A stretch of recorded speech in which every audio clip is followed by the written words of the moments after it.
إلى قال صادر فتي مرغاتين زيناي إلى دلك بابينا وان مرغاتين زيناي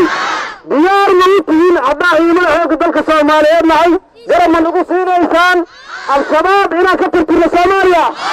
خاصة إلى قلت هي كتر ديار ميتين dhalinyarada Soomaaliyeed waxaan leeyahay ummadda la beegsanayo ma ahan wasiir lama rabo madaxweynena lama rabo mana la rabo askari lama rabo waxaan u sheegayaa ummadda Soomaaliyeed in la rabo tirtiritaanka magaca Soomaaliyeed in la tirtiro waxaan rajaynayaa haddii ay san wax ku sii socdaan oo aanan iska qaban dadka nabadiidka ah oo magaceena iyo calankeena diidayo in la dhihi doono wadan Soomaaliya jiri jir oo sida Falastiin oo kale aan noqon doono calankeena wadankeena waxaan ka soo dhacanay Talyaani iyo Ingiriis aan ka soo dhacanay ilmuhumo ay soo dirsadeen alqaacido carab xum ay soo dirsatay annaga ma ahan inaan u joogsano calankeena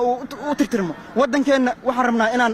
aan gaarsiino meel wanaagsan sidii aan ugu dhacanay gumaystiga Talyaaniga Ingiriiska waxaan rabnaa inaan kuwan iska raacdayno qofkii geeriyooday oo Soomaaliya aanu igu geeriyooday waa aabahay oo kale hooyada geeriyooday waa hooyada oo kale wiilka geeriyooday waa walaalkii oo kale maanta aniga waa Umar Maxamed Daaye magaceedana aan qarneen qarax waxa ku dhintay walaalkayga qaaliga ah ee Abuukar Maxamed Daaye iyo dumaashidiisa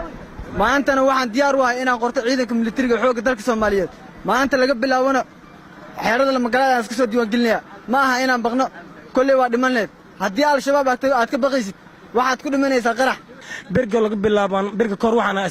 أرضي أنا يسقول لجنا لكن ما تي واحد يرجروها إن قري باش قاتو عيدا كحوق دارك الصوماليات كبيرو ونسين أول الجهاد عدو قاس نبص جدا وحن ودي جيا ضدك إقامنا يعني أرجع حصة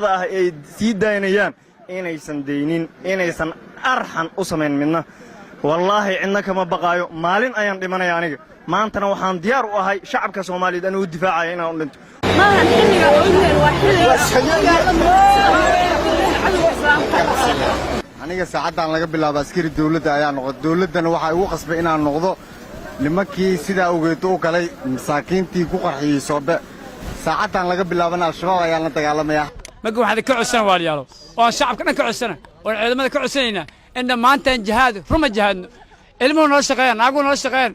qof kasta casay ho sheegto naagta qartiga soo sheegto ka damaarka xabadku waa soo sheegay anaga qabanayno laayayno gubayno